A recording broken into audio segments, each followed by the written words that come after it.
much. Okay, now I know why you came tonight. Thank you. Okay. I'm just going to repeat for a second, but just when things happen in your life, you tend to see it everywhere. If God forbid, there's someone that's sick, so then you see every sentence in the davening is talking about God healing the sick, and because you're hypersensitive to it, and so the times that we're going through now, so I find myself hypersensitive to it, and I find that everything that I learn, everything that I see, has some bearing and some kind of message on what's going on. So this is our regular pirkei avos class. We're going to learn pirkei avos, but we're going to take this Mishnah, or actually these two words, this phrase, and we're going to apply it in, I think, very, very important ways that will give us a great understanding. I hope a little bit of insight into what's going on. Let me tell you an important thing. I know that if I were to put up, a thing and say that I'm giving a class and I'm going to give you updates on what's happening, people would love that. Updates on what's happening. Everybody wants to hear a good story. Everybody wants to see, see all the things that are going on and be brought into into play to know, to know what's there. And I appreciate that. I get that.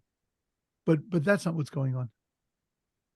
What's going on is not just the politics, the tactics, all the physical things.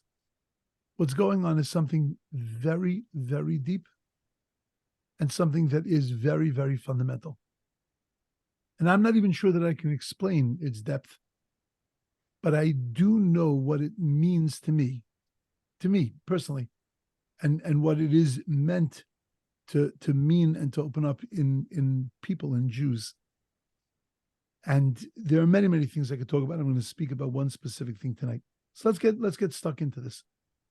So the 46th way of wisdom that a person has to acquire in order to be able to become a wise person, the Mishnah tells us, is hamachkim es rabo, somebody who makes his Rabbi, somebody who makes his teacher smart. So you have to wonder, like, what these 48 ways are ways of improving your character. What character trait are you improving when you make your teacher smart? And what does that mean to make your teacher smart? Hamachkim es rabo, make your teacher smart. So I'll give you three simple pshatim, three simple explanations. The first explanation is that making your teacher smart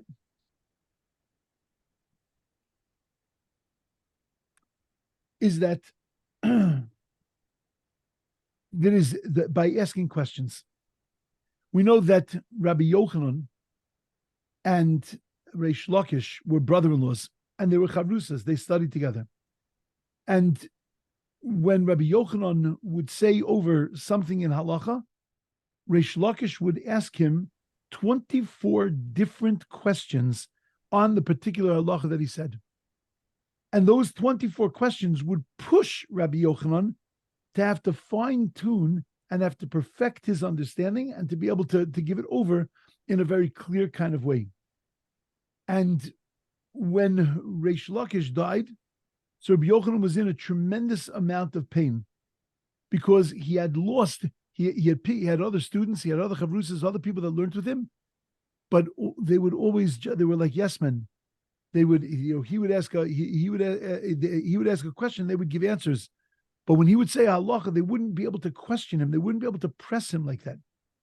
Machkim es rabo means that you ask questions, but not only to find out information, but to ensure that the information is coming across in the clearest way possible. We also know that when you ask a question to your rabbi, to your teacher, you force them to have to think. You force them to have to be able to clarify. We know that David Melech said, "Harbi Torah lamadati mi Rabbi say," that Rabbi said that a lot of Torah I learned from my teachers, umechaveira yosemehem, and from my colleagues I learned even more.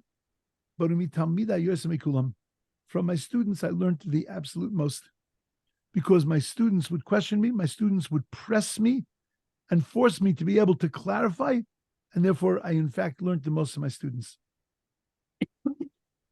The other explanation that our commentaries give on these words, machkim es Rabbo, somebody who makes his Rebbe smart, is the Medrash Shmuel, one of the great commentaries on Pirkei Avos, says, Hainu shemachzik es Rabbo lechacham, that he considers his Rebbe as a wise person. By considering his Rebbe as a wise person, he will always have a cheshek, a desire to be able to learn from him. But if he looks at his Rebbe as just a regular person, he's not so smart, he doesn't know everything.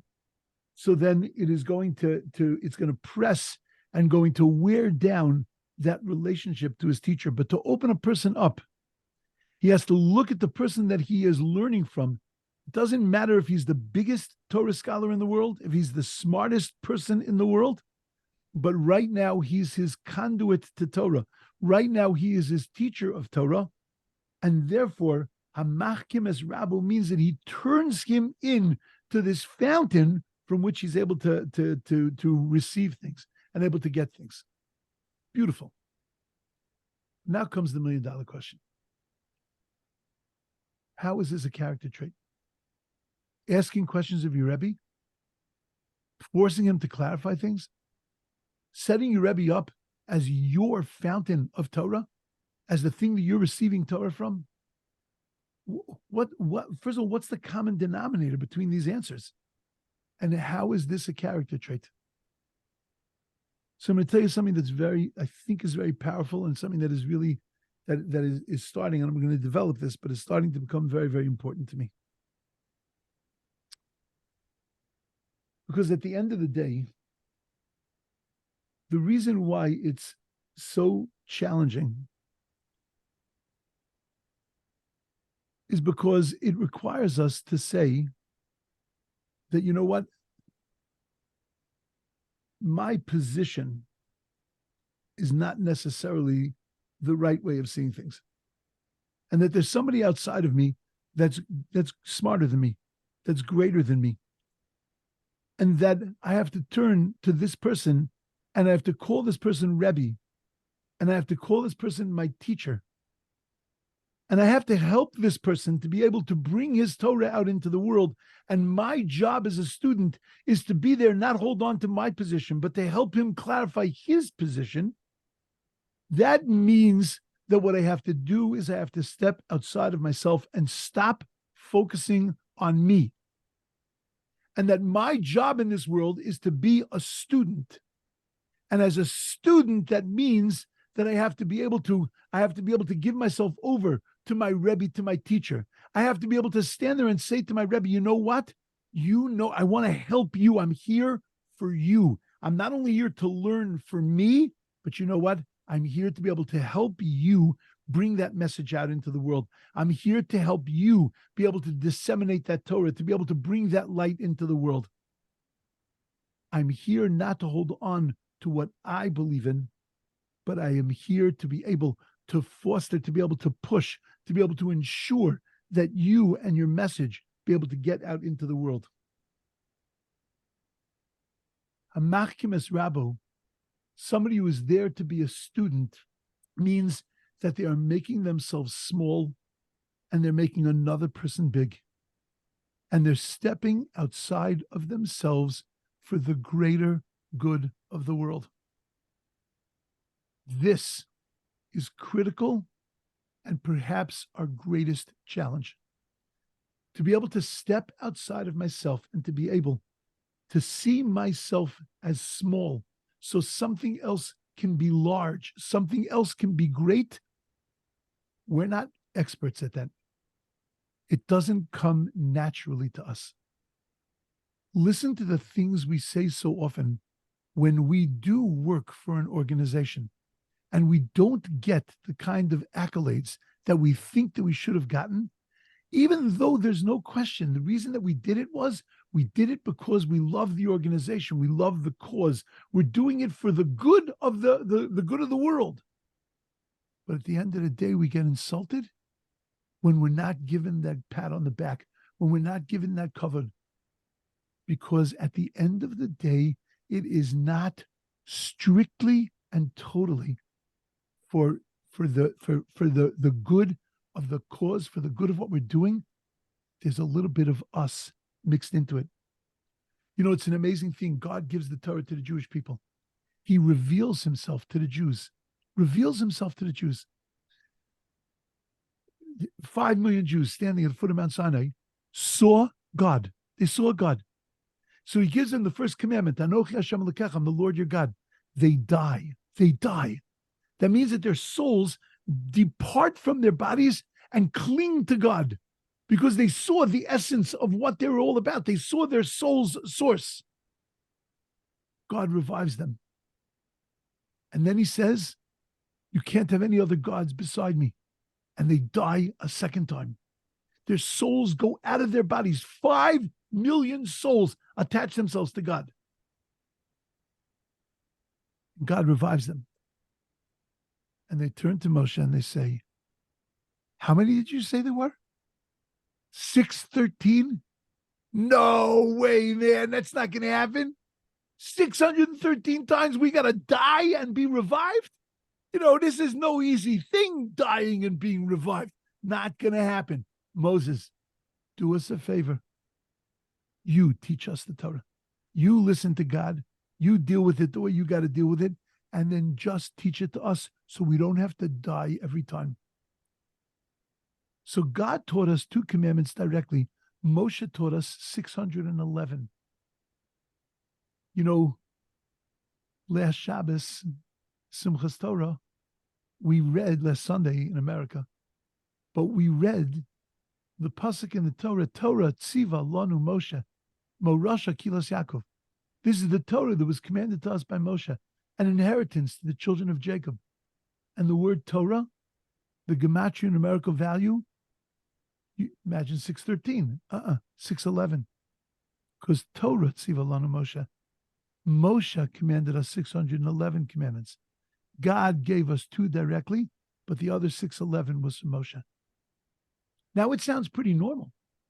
We couldn't handle it from God, so we got the 611. So listen to what Moshe says to the people. When Moshe's berating the people in the beginning of the book of Devarim of Deuteronomy, his last 36-day speech to the Jewish people, letting them know how they've fallen down, he tells them about the story of Sinai. And he doesn't just tell them about the golden calf, because there for sure they fell down. But he tells them, Anochi omei ben Hashem u'benechem. He said, I was standing between you and God. In other words, I was the intermediary between you and God. Seems like just telling over a fact. Say our rabbis, look at that again. That wasn't just saying over a fact. What he was telling them is the reason why they couldn't hear the Torah from God and that they needed Moses to be his intermediary. Because Anochi, the word I, Omed bein Hashem u'benechem, that's what stood between you and God. Because what did you see? You saw yourselves. And what were you focused on? Your pain. You were focused on what it meant to you. And because you couldn't step outside of yourselves, because your Anochi, your ego, got in the way, that's what stands between us and greatness. That's what stands between us and God. Unfortunately, that's where we end up so often. God said, behold, I stand before you and I give you the blessing and the curse. Everybody knows that verse in the Torah. Behold, I give before you hayom brachu klala, the blessing and the curse. But if you look at that pasuk again carefully, hine anochi nosen lifnechem, your anochiut, your ego is standing there, and it can either be a blessing or a curse. It's a blessing. You have to take care of yourself. Blessing, you look out for yourself. A blessing when you worry about yourself, when you're sensitive to who you are and what you want to become. But it's a curse when that becomes the thing that dictates everything you do. When you don't have an ability to be able to step outside of yourself. When we don't have an ability to be able to see other things in this world and all we can see is ourselves, then it becomes a klala, it becomes a curse. This week's parsha, Noach, and segueing into Avram. Noach, 120 years building the teva, building the ark. It's always, I always speak about this, and it's a marvel to me. Can you imagine 120 years in the middle of Mesopotamia building an ark? Now, you have to understand that there was no, I always say the same joke, but that there was no Mesopotamian yacht club. Yeah, there was no, you weren't by the water. And Noah's building an ark, and they come to Noah and they say, "What are you doing?"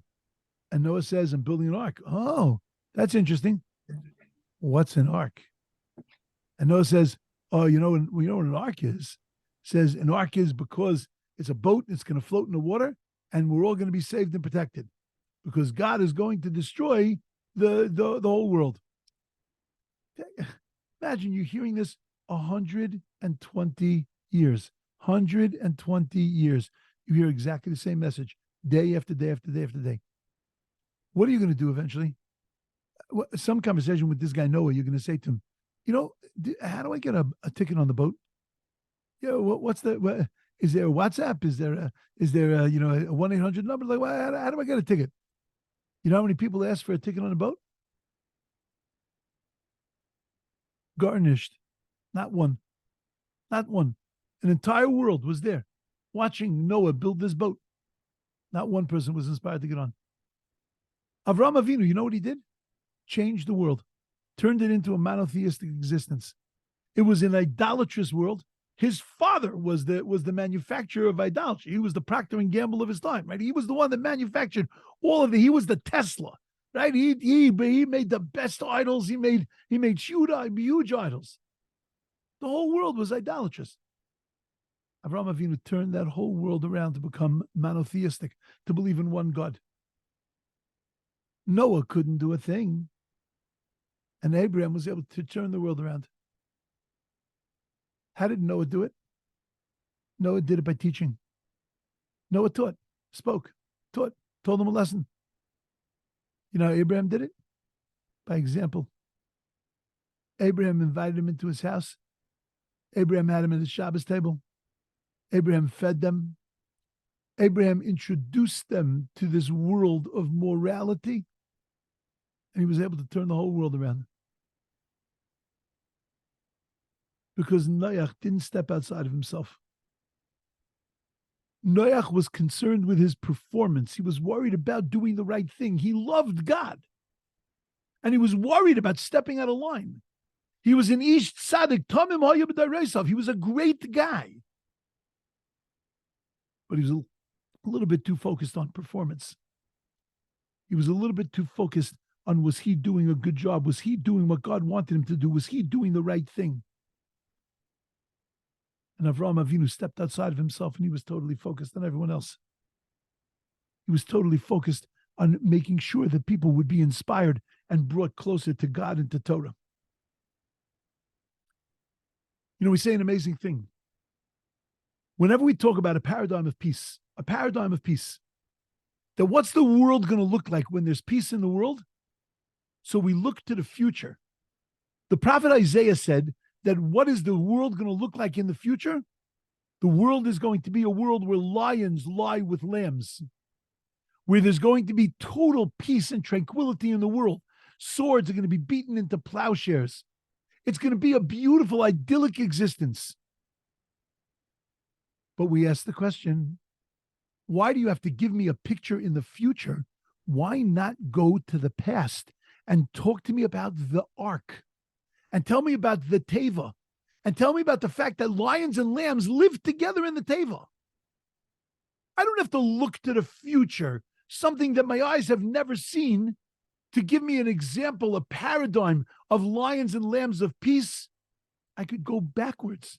I didn't see that either, but I can talk about something that happened once. Lions and lambs lying together. So listen to this, very important. That in the ark, there's no question lions and lambs lied together. lions and lambs lived in peace. But you know why they lived in peace? Because they needed to live in peace. Because the lions and lambs realized that unless they cooperate with each other, they're going to completely be destroyed. And therefore, the lion didn't eat the lamb because he didn't himself want to get eaten by any other animal. And therefore, the lion and the lamb got along not because there was a real shalom, there was a real wholeness and a real peace. The lion and the lamb got along because they had no choice.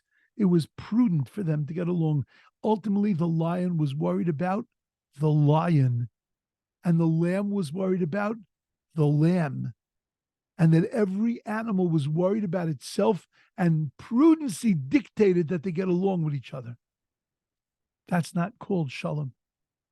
Shalom is when kimala aretz deyas Hashem, when the world is filled with a vision of God, with a knowledge of God, and ultimately, what do I see? What does the lion see? The lion doesn't see himself. He doesn't see his future. He doesn't see his existence. The lion sees God. Because when you step outside of yourself, then you're able to see God. You're able to see purpose. You're able to see meaning. You're able to see something bigger. And you and I get along because I see not what separates us, which is me, my body, and your body, but I'm able to see beyond that body, and I'm able to see your soul because I've stepped outside of myself. And this, my friends, is to me the whole concept of both mein adam lechavero, mein adam lemakom, things between me and people and things between me and God. The basis of it all is the ability to be able to step outside of myself and to see others, to see something bigger.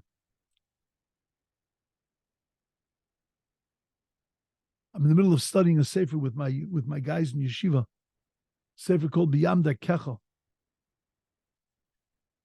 And he says such a beautiful thing about avos Yisrael, about the love of Jews. The reason why we don't love each other, the level to which we're meant to love each other, is because we don't have this ability. We're looking at each other in a different kind of way. We're looking at each other in a wrong way. I see me and I see you and I see us as separate because I look at our bodies. My body and your body have no shaykhs to each other, no connection to each other. We're separated from each other. You live over there, I live over here. But that's because I'm looking at us on the level of bodies. If I was able to step outside of that and not see my body, but I was able to look and see God, to be able to see a soul, then I would feel incredibly connected to you because I wasn't looking at your body. I was looking at your soul. And you know those people that are just the lovies of the world, the ones who love everybody, you know why they love everybody? Well, there are some that love everybody because they really love themselves, and it's just an extension of themselves. But there are those people in the world that have achieved this, that are able to get to that place of where they're not seeing themselves. They've made themselves small. They've made themselves into something inconsequential. And what they're able to see is they're able to look and to focus and to see the godliness in everything. And they see your soul, and they feel automatically connected. You see another Yid, and you feel uplifted when you see them. Because what you're looking at is you're looking at a part of you in the sense that you're looking at another soul, and you feel an incredible, overwhelming connection. How do you become an Oyev Shalom and a Roidev Shalom? It's not just because you like it when things are calm and you can't stand conflict, because that's all about you. You know how you say, oh, that person's a peace-loving person. They don't love conflict. Not so fast. Because it could be that the reason that they don't like conflict is because they themselves don't like to feel that anxiety. But it's not because the concept of conflict disturbs their entire existence. Because the concept of conflict means that you're not seeing God, means that you're pushing God out of this world. I can't live with that. That's real. That's real love of another person. That's real loving peace and pursuing peace. But just because I like my world to be calm, I like equilibrium to be in my world, that's not real love. That's not real. That's not real pursuing of peace, because ultimately it's all about me. But when I love God and Shema Yisrael Kodesh Baruch Hu Shalom, in the name of God is peace, then I want peace in this world. I'm going to say something very, very powerful. I spoke a little bit about this in a few of the classes that I've given a little bit last week. We're living in a Jewish world there is no peace in the Jewish world. There is such incredible hatred, such incredible animosity, such incredible enmity. I'm not going to review it, but the stuff that went on here in Israel in Yom Kippur, many people didn't even know. I spoke about it last week a little bit. The stuff that went on here in Yom Kippur, tearing down mechitzas in Tel Aviv. They made an outdoor minyan, and people were tearing down the mechitzas. People were screaming and yelling about people that wanted to go into daven. The hatred between the right and the left. And then all of a sudden, all of that melted last Saturday. It just disappeared.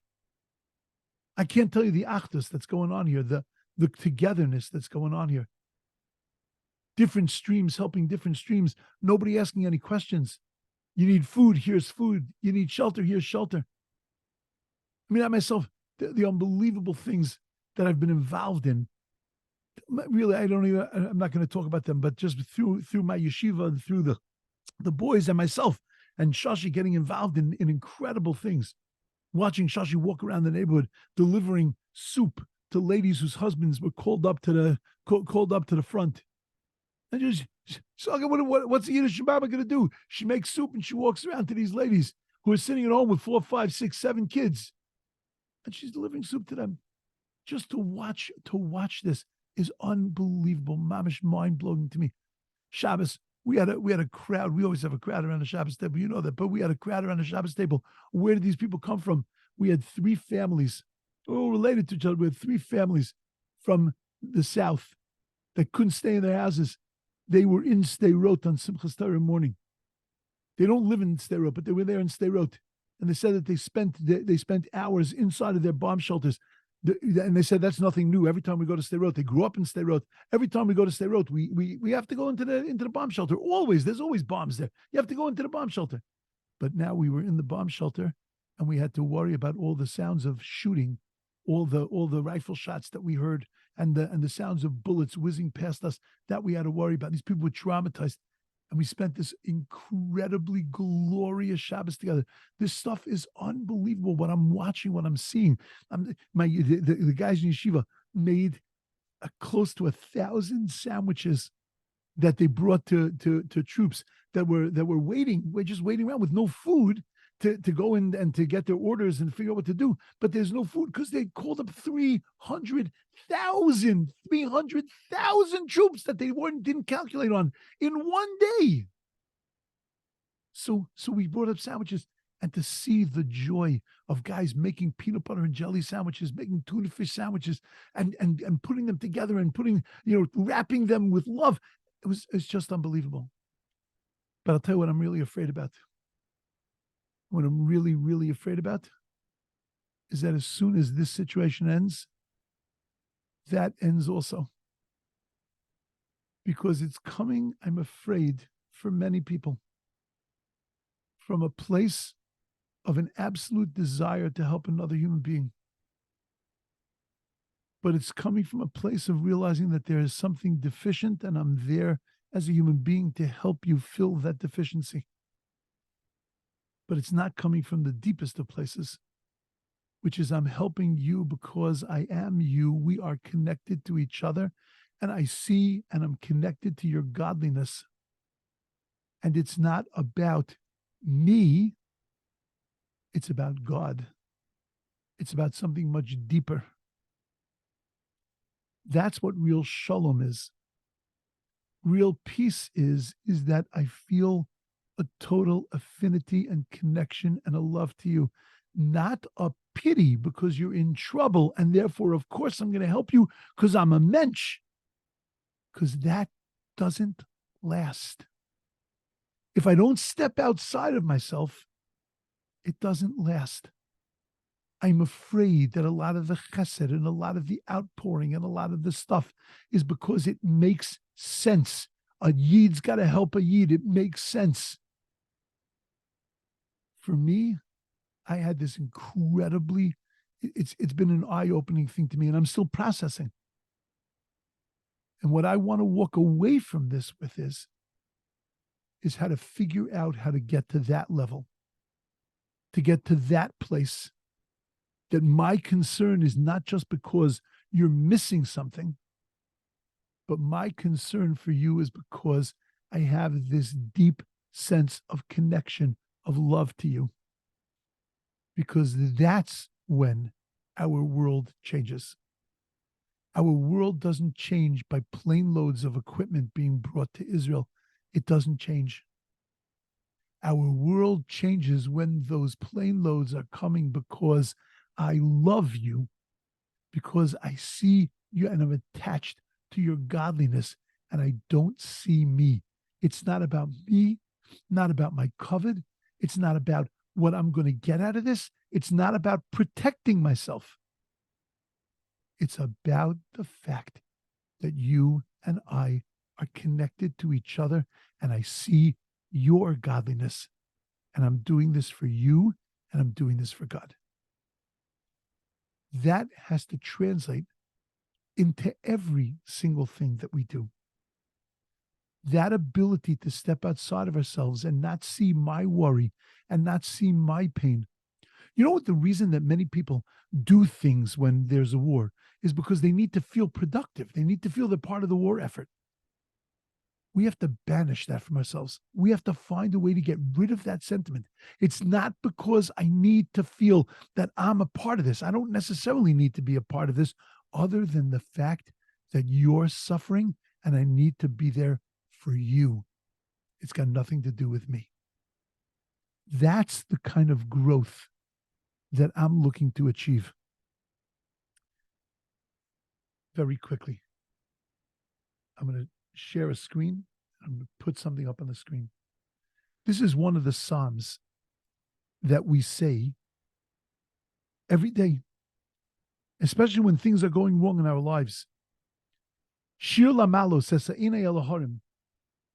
A song of ascents. Of ascents means the steps that we stood on in the temple. There were 15 steps. There were 15 levels of God. There are 15 ways to get closer to God. This is not Shir HaMalos. I have to pack all this in 4.5 minutes. This is not Shir HaMalos. This is Shir La Ma'alos.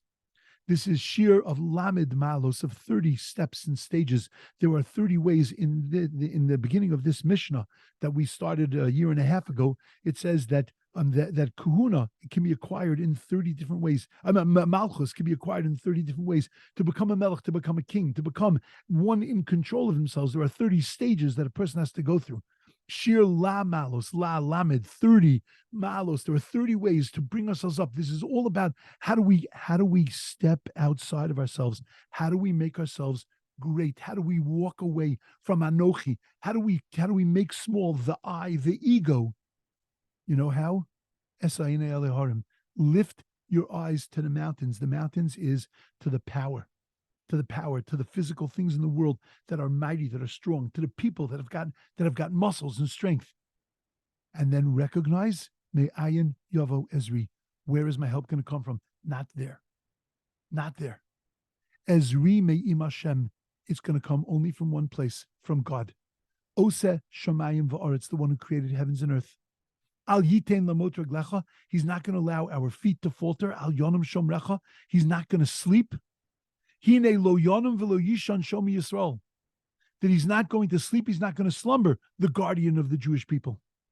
Hashem shomrecha, God guards you. Hashem tzilcha miyad yiminecha. God is your shadow on your right hand.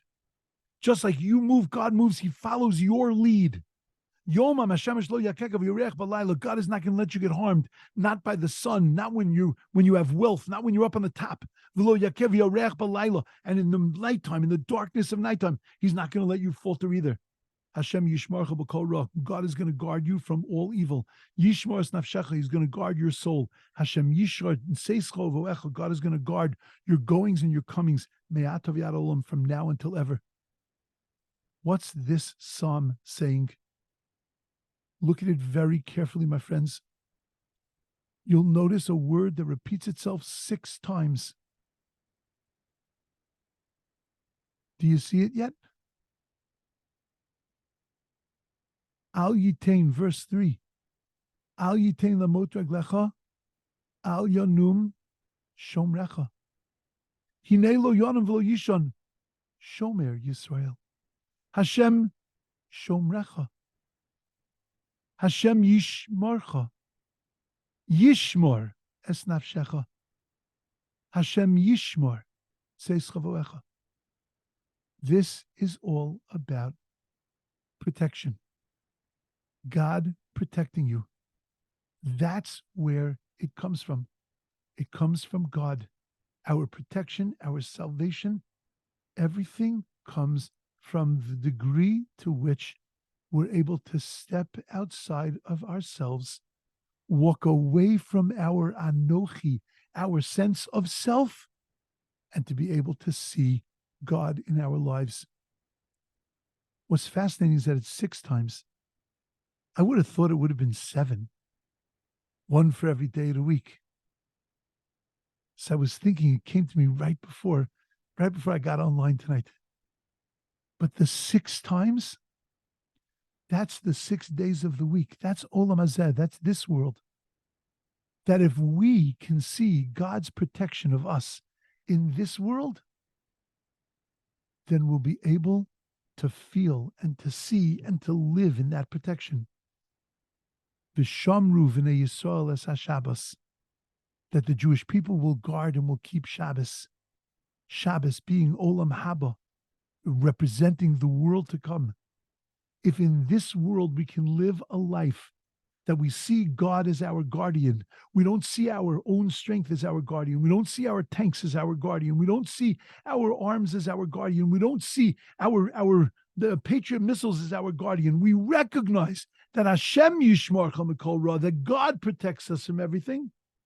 Then we will be able to bask in that light. V'shamru v'nei Yisrael es haShabbos. We will be able to be kept and to keep that ultimate Shabbos, Olam Haba. We will see and feel God's protection and God's redemption in the end. To me,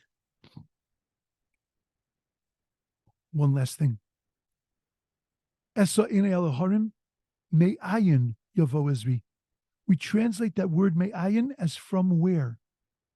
But that word me'ayin also means from nothingness will come my help. When I make myself nothing, when I'm able to step outside of myself and make myself small, yavo ezri, that's when my salvation is going to come.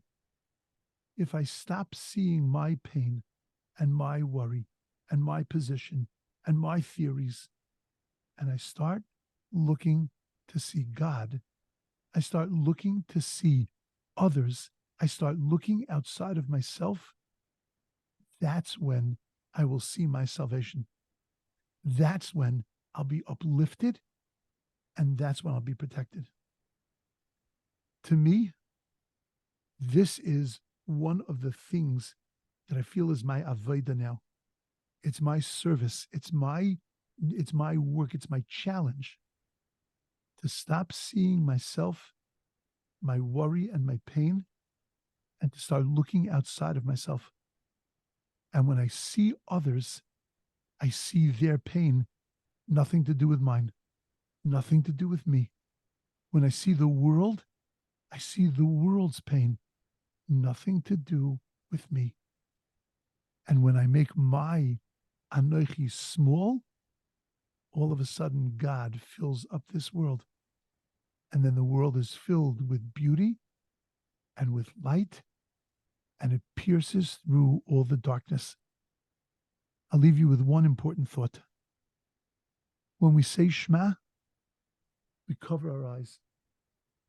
Most of the time, the explanation you'll be given, and the reason that we cover our eyes when we say Shema Yisrael Hashem Elokeinu Hashem Echad, is so that we can concentrate on the fundamental acceptance of God in our lives. I think there's much more. I think that it's easy to see God when the lights are on. But when the lights go off and it becomes dark in our lives, and there's pain clouding our eyes, we put our hands over our eyes and we remember that even in darkness, even in all of that pain, if you just stare into that darkness, you look beyond that darkness and you will see incredible light. Shema Yisrael Hashem Elokeinu Hashem Echad. That's our job right now. Our job right now is to look past ourselves. Stop worrying about what we think. Stop worrying about what we feel. Step outside of ourselves and see God. Step outside of ourselves and see other people and their plight. And then the world looks different. The chesed we do is different. The love we show is different. The world that we live in becomes a different world. And it becomes a world where light can shine. And it becomes a world where ultimately we can feel that sense of that this is a step towards the redemption, towards the salvation, and that we should be able to see that full redemption and full salvation. Bimheira v'yameinu, quickly in our days. Amen. Okay. It's my thoughts. Thank you, Rabbi. Chew it over. Chew it over. And next week we'll talk about it some more. Thank you, Rabbi. Thank you. Beautiful. Thank you. That was beautiful. Show off yourself. Thank you. Yeah. Thank We all, you. everybody. It's whatever. It's just interesting here. It's I'll just tell you a quick thing. I'm offline already, but oh no, it's still recording. I'll tell you that most of the time that the sirens have been going off, I've been in shul or in yeshiva. I haven't been home, so Shashi and I have not gone into the safe room together. So you're supposed to go into the safe room and stay there for 10 minutes. So we went in, and I, like a good person that is lacking of faith, we go into the safe room. I whip out my phone, and I start looking. I want to see the alert. I want to see where it is. I want to know everything about it. And Shashi's sitting next to me. She says, "Look what I put in here." And I thought she was going to say some candy or cake. She says, "Look what I put in here." And she takes out a Tillim. And she starts saying Tillim. A few minutes later, she turns to me and says, "Okay, we can go out now." I said, "Are you sure it's 10 minutes?" So she said, yeah, it's 10 minutes. How do you know it's 10 minutes? She says, "Because I know how long it takes me to say Psalm number 119. It takes me 10 minutes. I just finished. 10 minutes is over. We can go out now." It was just so, you talk about living outside of yourself. That's it's an unbelievable thing. And that's why I say that this is my avodah, and this is what I'm seeing all around me. I'm watching people. There was a guy yesterday, a video that's worthwhile to see. The guy, a soldier who I happen to know very well. He's a good friend of my son's, and he was talking about. He said, people ask me, how you holding up? What do you mean, how you holding up? We're doing God's work. What do you mean, how you holding up? Like just incredible. When you step outside of yourself, this whole thing looks completely different. Okay. Anyway, I think I made my point. I'm going to close down, and then Daf Yomi guys can re-sign on. Okay. Have a good weekend. Thank you. Have a Good great night, week. Rabbi. Stay safe. Thank Thank you. you. Be safe. Yes. Yes. I appreciate it. Thank you.